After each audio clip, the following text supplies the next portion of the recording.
Salut la machine et j'espère que tu es au top. Dans cette vidéo, on va voir la notion de travail d'une force. Donc je vais t'expliquer intuitivement, par différentes expériences très simples à comprendre, comment on tombe sur la définition du travail d'une certaine force F, comme tu le vois en cours. Allez, on est parti.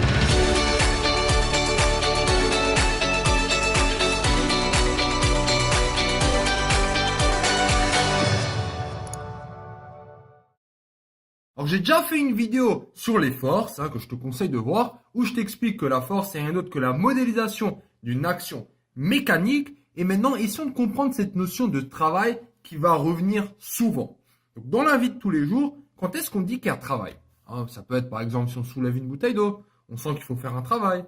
Quand on marche, quand on fait du sport et même quand on se gratte la tête. En gros, dès qu'il y a une activité physique, c'est là le moment le plus évident qu'il y a un travail. Voilà, par exemple. Et quelle est la particularité dans toutes ces activités? Tout d'abord, on exerce une force, première chose. Et en plus de ça, il y a un déplacement. Et ça, c'est très important, qu'il y ait les deux en même temps. Sinon, je vais te montrer pourquoi. Il n'y aura pas travail. Le travail alors, logiquement, on a envie de dire que si on note travail comme W comme work, en anglais, travail, voilà, c'est en relation avec quoi? À la fois avec la force et le déplacement. Alors, on va faire un exemple très simple et tu vas être d'accord avec moi. Supposons que je soulève une bouteille. On va faire cette expérience. Soulever une bouteille. Alors, soulever une bouteille, si je la pose de par terre jusqu'à la table, tu es d'accord que ça va requérir un certain travail. Je vais te montrer pourquoi. Tout d'abord, est-ce qu'il y a une force? Oui, il faut bien il faut bien contrer la pesanteur, le poids. Donc, il va falloir exercer une force. Est-ce qu'il y a un déplacement? Également, parce que cette bouteille, elle commence ici et elle va finir où? Elle va finir ici. Donc, on voit clairement qu'il va avoir un déplacement ici. Très bien. Donc, force plus déplacement. Ça, on va dire que c'est notre expérience de base. Donc, supposons que ça requiert un certain travail W bouteille, pour une bouteille. Prenons maintenant un autre exemple, deux autres exemples. Je fais ça. J'ai une bouteille, mais cette fois-ci, je vais la déplacer à deux hauteurs. Avant, je l'ai déplacée à une hauteur, et là, je vais mettre un truc deux fois plus haut. D'une part, et d'un autre part, j'ai un pack de 6, et je vais le déplacer à la même hauteur. Alors, à ton avis, si pour déplacer la bouteille de ici jusqu'à ici, il me faut WB, pour la déplacer de là jusqu'à tout en haut, il te faut combien? A priori, il faut deux fois cette force. Une fois jusqu'à là et une fois jusqu'à là. Parce qu'entre là et là, au final, il n'y a rien qui change. C'est toujours le même poids qu'il faut contrer. Donc, c'est combien? C'est 2WB. Par rapport aux 6 bouteilles, on a quoi? 6 bouteilles pour la montée d'une hauteur. À ton avis, il va falloir appliquer combien de fois de travail? Le travail, c'est quoi? Donc, le travail pour une, je sais que c'est une fois WB. Et là, j'en ai 6. Donc, a priori, ça semble assez logique que ça va être 6 fois WB. Donc, tout ça pour mettre en évidence quoi? Mettre en évidence que ça va dépendre du déplacement. Quand le déplacement il est deux fois plus grand, c'est 2 fois WB. Donc, on sent déjà une certaine proportionnalité. Et ça va aussi dépendre de la force. Si c'est 6 fois plus lourd, il faut 6 fois plus de travail. Donc, voici la proportionnalité. Comment on peut faire une formule du coup qui regroupe les deux? Voici la formule. Donc, la formule, c'est F fois AB. Donc, tu es d'accord que au niveau de la force, donc la force fois la distance de déplacement. Alors, une force, comme d'habitude, c'est en newton. La distance, ça va être des mètres. Donc, ça, c'est des unités. Et le travail, c'est des joules qu'on note juste par un J aussi. Ça va aussi. Alors, par rapport à ce que je disais, est-ce que c'est cohérent? Est-ce qu'on sent qu'il y a cette proportionnalité? Ben oui, parce qu'une bouteille, quand on doit la soulever deux fois plus haut, donc on fait bien fois 2. Et dans ce cas-là, la force, elle est constante. C'est ça qui est intéressant de remarquer. On fait la même force. Donc celui-là, il ne va pas bouger. il y aura la proportionnalité au niveau de la hauteur. Donc là, je vais avoir x2. Par contre, quand j'ai 6 bouteilles, 6 packs, j'ai la hauteur qui va être une constante, c'est-à-dire elle, ce sera une hauteur fixe. Et là, il y a la proportionnalité qui va s'appliquer. Donc voilà, dans un cas ou de l'autre, quand on fait varier soit la force, soit la distance de déplacement, on sent bien la proportionnalité. Attention, donc ça c'est juste un petit truc, parce que ça, c'est ce qui t'attend à la suite, pour la suite, c'est que le travail fournit une énergie au système. Ça c'est très important. Et tu verras que cette énergie, elle est sous forme d'énergie cinétique et d'énergie potentielle. Donc je vais faire une vidéo pour l'énergie cinétique et une pour l'énergie potentielle, pour que tu puisses vraiment comprendre plus en détail ce que c'est. Alors pourquoi maintenant, toi, en cours, tu vois cette formule pour le travail? Ça, c'est la question. Pourquoi tu vois cette formule? Alors, est-ce qu'elle est juste? Est-ce que c'est cohérent avec ce qu'on vient de dire? Le travail, on le note comme ça de manière générale. Je m'explique. Le travail entre A et B de la force F. Ça, c'est comme ça qu'on le lit.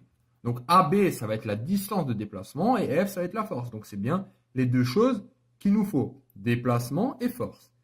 C'est rien d'autre. Donc, par définition, ils disent que c'est un point entre deux scalaires. Alors, le point, c'est le produit scalaire. Ça, c'est bien le produit scalaire entre deux vecteurs. Voilà. Et ça, par définition, ça, c'est juste une définition. Là, je vais mettre 3 égales, si tu veux. Par définition, c'est la norme de la force fois la distance fois le cosinus.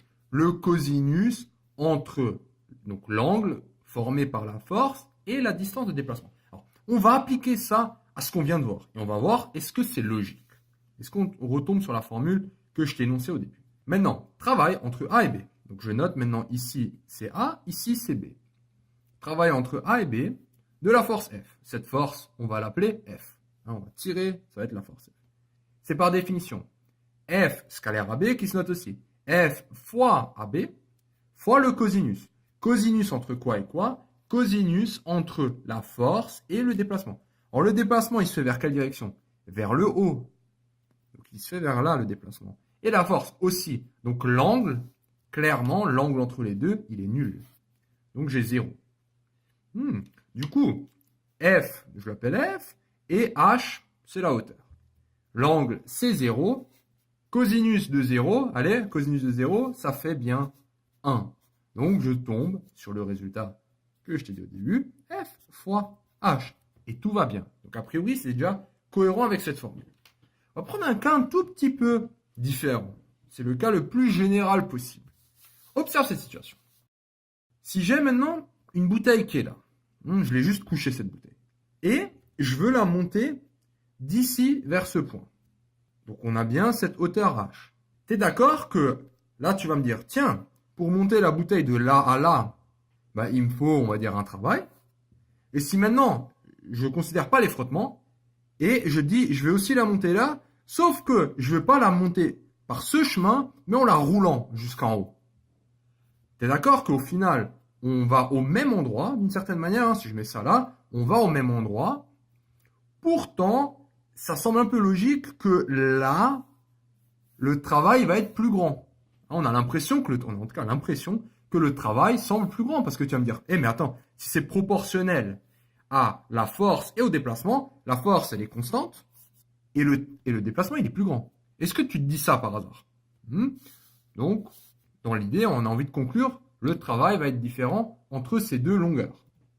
Alors, je vais juste te prouver qu'il y a une petite erreur dans ce raisonnement que je viens de faire là. Pourquoi? En réalité, quand je vais de là vers là, la force, clairement, elle est vers le haut, comme je l'ai représenté sur le schéma. Par contre, quand je roule la bouteille, on a envie de dire, ok, la force, elle est vers le haut. On doit faire une force vers le haut. C'est vrai, mais c'est cette force vers le haut. En fait, il y a deux choses qui vont se passer. Cette force vers le haut, je vais devoir quoi? Je vais devoir la projeter. Donc, si je projette cette force selon, on va dire, ça c'est notre repère. Ouais. Tu vas voir pourquoi je prends ce repère. Alors, cet axe, il est en direction du mouvement, ce qui est intéressant de connaître, et cet axe, il va être perpendiculaire au support. Donc, cette force, si je la projette, d'une part, je vais avoir la réaction du support, qui est normale. Hein. C'est ce qui fait que cette bouteille ne passe pas à travers le support. Logique. Et, d'ailleurs, il y a une vidéo là-dessus au cas où. Et d'autre part, on va avoir cette force, entre guillemets, qui va monter l'objet. Donc en réalité, la force qu'on applique, c'est celle-ci. C'est Fx. L'autre, c'est juste une force qui est là par le support. Par la force du support, cette force, elle est là. On est bon?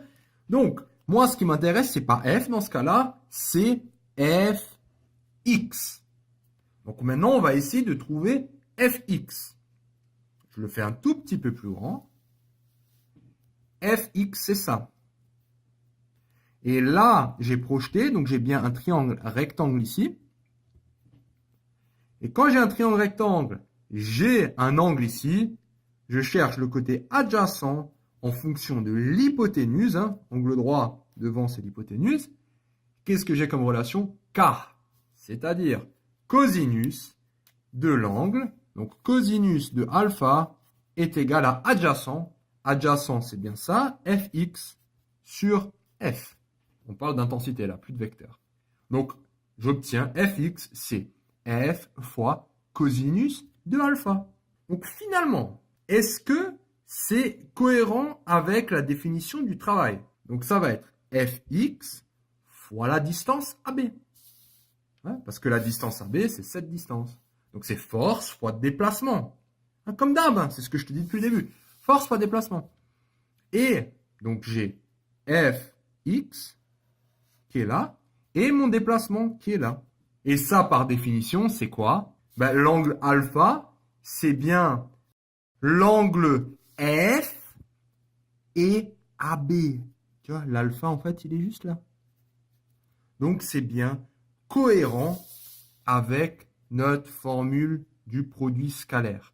F scalaire AB, c'est la norme de F fois la norme de AB fois le cosinus de alpha. Avec alpha, l'angle entre F et AB. Donc, tout ça pour te dire que ça te ramène sur ta définition que tu connais. Au moins, tu comprends ce que tu es en train de faire. Et en plus de ça, maintenant, il y a deux choses à comprendre un peu plus. C'est si l'angle alpha, il est entre 0 et 90 degrés. 0 et 90 degrés. Ça veut dire que ton triangle, c'est un triangle, tu vois, l'angle, il est aigu. Donc, on va aller jusqu'à 90, sans être égal à 90. Si tu as un angle de cette ouverture, ça veut dire que la force, en fait, elle va te pousser vers devant.